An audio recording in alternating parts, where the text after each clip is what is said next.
Well, let's talk further then about the latest evidence from the ad hoc inquiry into police alleged corruption as well as interference in the country's criminal justice system.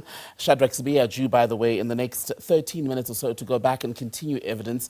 He is the Deputy Police Commissioner implicated in some of these claims. Let's bring into the conversation Professor Kholofelo Rakubu, Security Analyst and Head of the Department of Law, Safety and Security at the Tshwane University of Technology. We'll also have with us Dr. Mpho Matlala, Policing Expert and Senior Lecturer with the Department of Police Practice at the University of South Africa. My thanks to you both.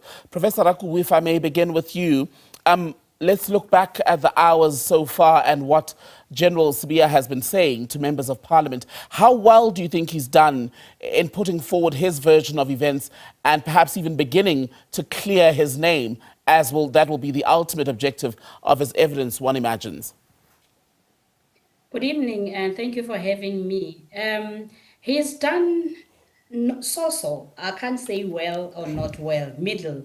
Because this is the first time, and it's early to even tell, because this is the first time we get to hear of any testimony again that is in conflict with what was initially highlighted by the previous witnesses or previous testimonies. This is the first time we get to hear someone counter-arguing what was initially provided. Because he's now tapped into the disbandment directive, where he has provided at least minimal evidence around him not providing any evidence, any directive for the disbandment. He went as further as also tapping into the locked docket allegation that the removal was part of the national review process, which again is for the committee to verify, analyze, and interpret. But we also wish to tap into an angle which he utilizes to counter-argue. He dwelt much on the procedural miscommunication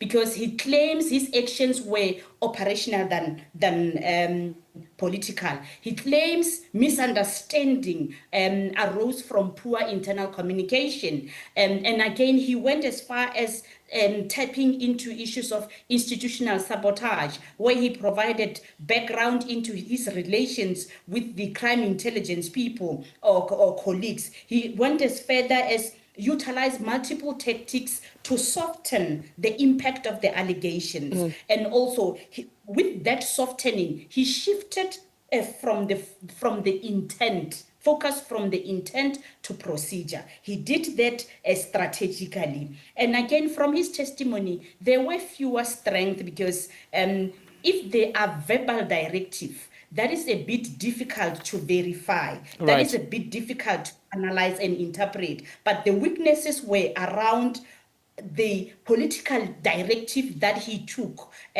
of which he has not even provided substantive evidence as to why he tapped into the political directive. He further could not provide direct answers to political affiliation and relationships with controversial figures. That did not come out clearly, but he's trying this and that to do what? To counter-argue. Although some of the allegations, it will be very difficult to counter-argue. He's trying at the moment, although we're just moving in cycles, and at some point it's difficult to even follow because of the nature of this committee is political. There will be that political biasness here and there, wherein when other parties are trying to press for accountability, others will be moving for protection or deferment. Right. But what witness is trying to do that in the testimony is to also tap into his credibility, which is also for the committee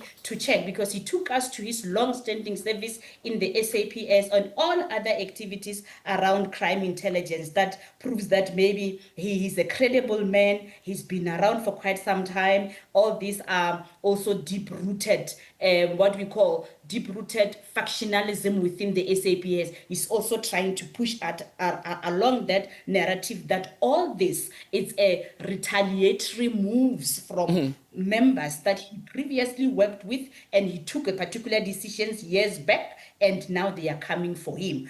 We still yet to hear if the commission or the committee will be able to give us a sense or make sense of what he's trying to say at the moment. to deflect and to appear as a victim and the scapegoating and so forth. Dr. Matlala, let me bring you into the conversation and ask you then, on the point made by Professor Rakubu then, people like General Sibiya, General Masemola, on the issue of the disbandment or getting rid of the political killings task team, both senior as they are in the police service, basically say they were following an instruction.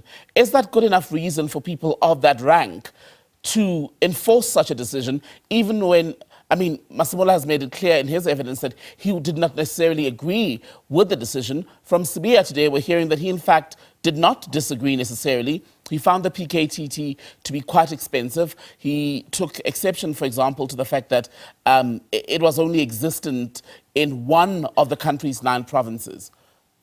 Dr. Matlala? Yes.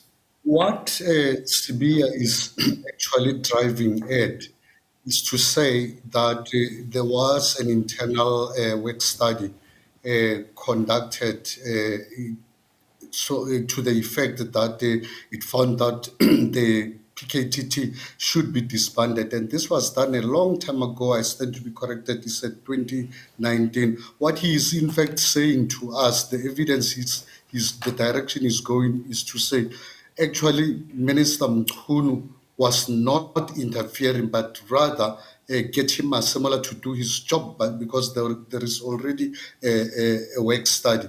And indeed, when he mentioned it about being expensive, the direction he was taking, I felt that was that it was only an activity that benefit only the KZN and therefore should be decentralized so that it benefits the entire country, to all the provinces, decentralized to all the provinces.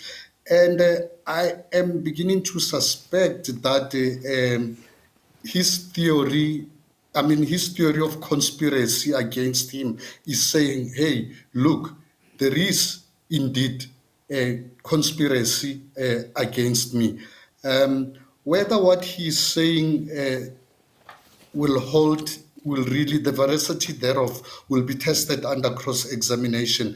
And I also look forward to other witnesses who will in fact come and adduce evidence, solid evidence of the connections of anybody with the criminal underworld or these conspiracies that General Sibiya is in fact driving towards. And back to you then, Professor Rakubu. So by Sibiya's evidence today, the relationship between him and Mkhwanazi began to break down when he got in touch with the Deputy Commissioner in KwaZulu-Natal to discuss developments in the investigation into the murder of rapper AKA and Tibbs Tshwane, who we know were killed on Florida Road in KwaZulu-Natal just a few years ago.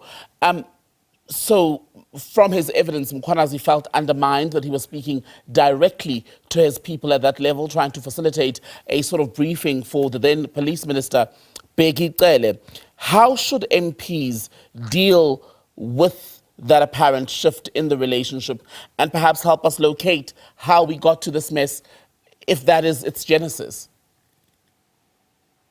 It will be a very difficult task for the committee to then utilize hearsays, because what we basically looking for is substantive evidence, evidence that can be usable, that can be verified.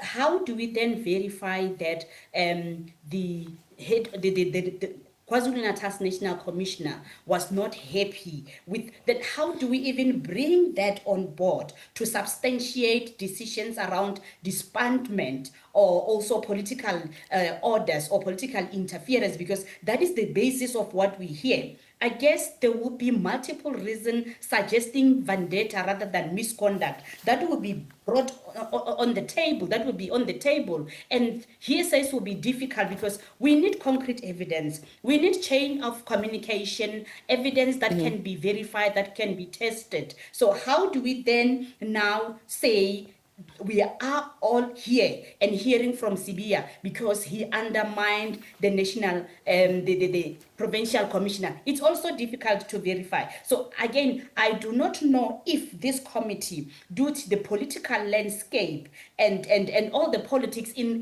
leading this evidence, will be able to tap into the true facts of the facts as to why we are here. So On I that don't note, think then, we're going to get it. On that note, then, Professor Rakubu, let me ask you this. Are we not, in essence, basically here caught nationally as a country in a turf war between two factions at the highest levels of the police service?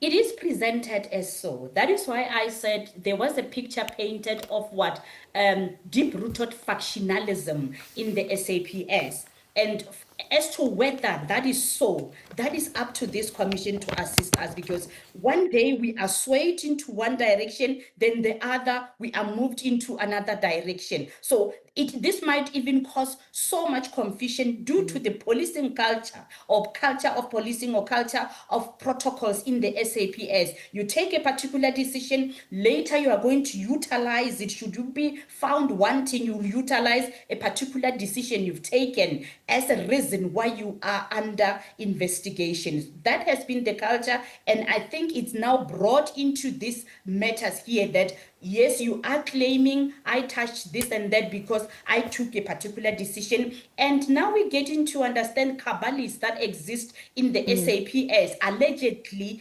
so and so is left and the other right, which complicates crime prevention and crime control, which is so much difficult, and I'm sure is the one factor that enabled syndicates and cartel and political infiltration, because there seems for quite some time there hasn't been unity that we have been looking for in the SAPS, but now it has moved to credibility battle. Right. So I don't know if the committee is well equipped to tap into credibility battle, and also the procedural ambiguity that exists in the SAPS, and also the political undercurrents. Those conflicts that they are talking about deflect deeper political tension within the SAPS, which has been making things very difficult. Dr. Matlala, how dangerous is it for the national interest to have a police service run by a group of people who are pulling in different directions, and at this stage we don't even know who was truly acting in the interests of the country? It's allegation and counter-allegation. It is a threat to national security, because when the top echelons are fighting, that is supposed to be the brain epicenter of policing, of strategic direction that trickles down to operations. You will then have a situation where that factionalism also trickles down to the lower levels, who are the real people who are doing the job. And if I am from Sibiya and I'm a junior member and I need to work and I work in KZN, I will therefore ensure that I do not glorify Mkhwanazi by doing my job, or vis-a-vis, but by and large, this is a battle of egos. The police are very rank conscious and seniority conscious. For example, although Mkhwanazi and Sibiya are both at the level of lieutenant general, but by virtue of deployment at a national level, Sibiya is senior because he's a deputy national commissioner, and Mkhwanazi is boss provincially. And now you have all these egos and contestations. And my suspicion is that this may well have to do with the succession, because remember when all of this started, what did we have? What facts did we have? That Masemola will be retiring at the end of next year, 2026, because that was before the August announcement that the retirement date has now been shifted to 65. And there's an issue of let us see who is competition, let us wage wars, let us, so that is also an issue that I suspect to say this mainly has to do with succession planning. And the police have a lot of mistrust amongst one another, So with that, especially then, in the environment. Oh, please finish your point, sir. So what I was going to ask you, Prof, Doctor, in fact, is on that point, if at the end of this, we're going to emerge with the binaries of the good guys versus the bad guys. Do you think it's going to come down to that, or ultimately what we're going to emerge from this crisis, what's going to emerge is that we have a tainted service overall? Dr. Matlala? Yeah, I hope we don't come up with that binary of good guys and bad guys, because we need good guys all around in the SAPS. But here, fundamentally, it boils down to an issue of leadership.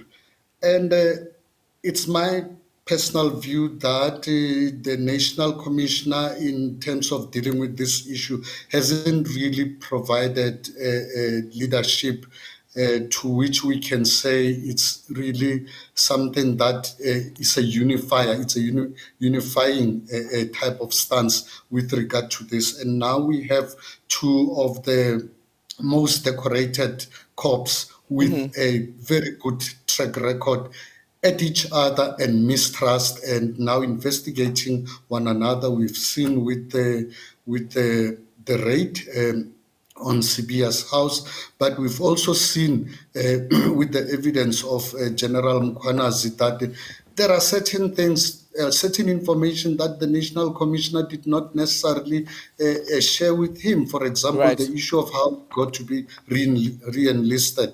You know, that is the lack of leadership that I'm talking about. And I want to move on to Brian Mokgotsi in the last 5 minutes before Parliament goes back to the ad hoc inquiry, because Sibiya suggested Mkhwanazi, in fact, on Brown Mokgotsi, what Sibiya has told us is that he got a call from Brown Mokgotsi, right? So then Brown Mokgotsi, as the relationship evolved, became basically some sort of an information peddler, was feeding him information, Professor Rakubu, but he didn't know him, and he doesn't want to characterize their relationship as close. Yet, he still agreed to meet with Mokgotsi 1 January in Cape Town, even though this was not someone he knew.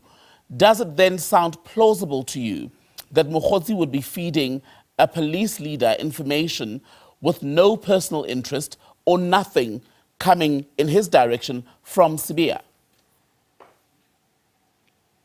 A decorated answer that was given by the general there.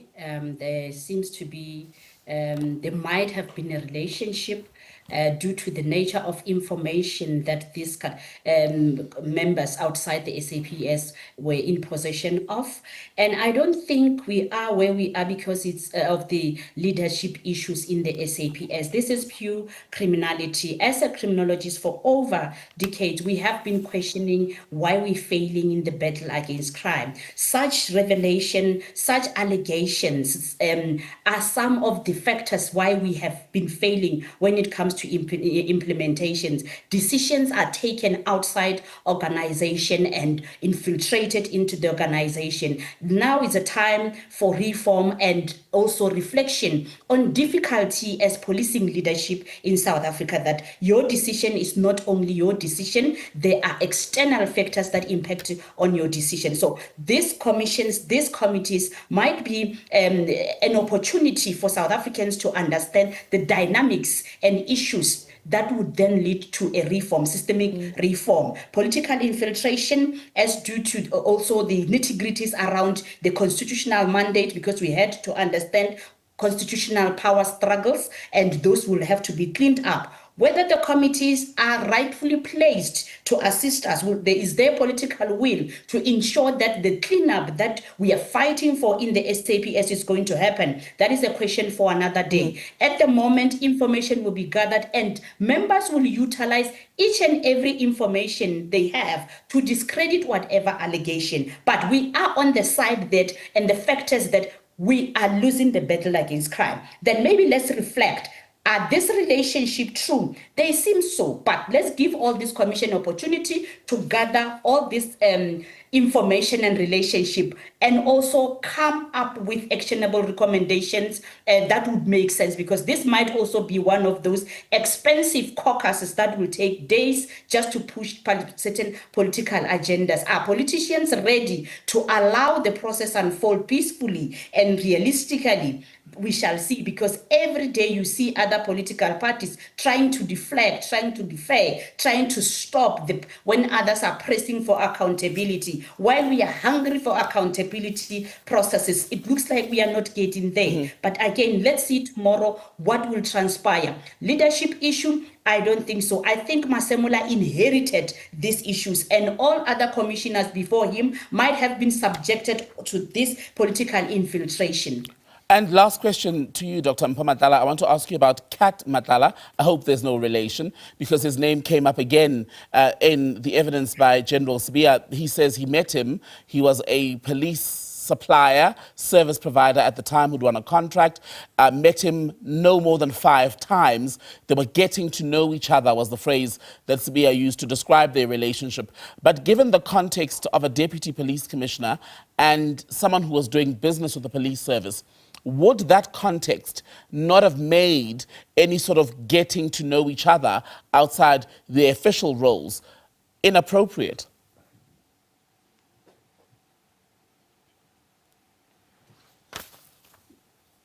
Dr.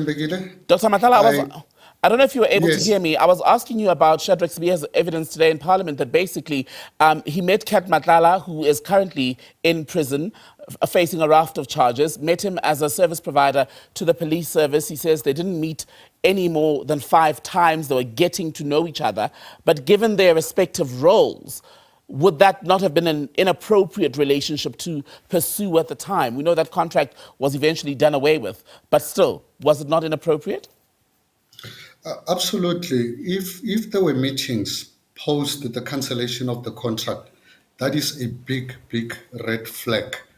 And equally, meeting with the likes of Mokgotsi, when you have that level of security clearance as a police general, would have been, it's a red flag from where I'm standing. And whether it was innocent or not is not the matter. The matter is here, what is the perception out there, public perception out there amid allegations of infiltration of criminals, of the police by criminal syndicates. And so when you hold the level of security clearance, top level security clearance, there are certainly certain individuals or characters that you shouldn't be really mixing up with. But before I got cut, I wanted to emphasize that the issue of police management, or the brain drain in police management, is a well-evidenced issue, and I think there is quite a lot of research at that level. And for as long as some of those issues are not attended to in terms of the leadership in the police, you will always have people who will stray, who will take a chance, because then there is laxity in terms of the level of leadership that is being provided. All right, thank you very much for that. Let's show you pictures from Parliament. MPs beginning to go back to the venue where the ad hoc committee was sitting as we conclude our conversation with Professor Kholofelo Rakubu, security analyst and head of the Department of Law, Safety and Security at the Tshwane University of Technology. Thanks as well to Dr. Mpho Matlala, policing expert, senior lecturer with the Department of Police Practice at Unisa.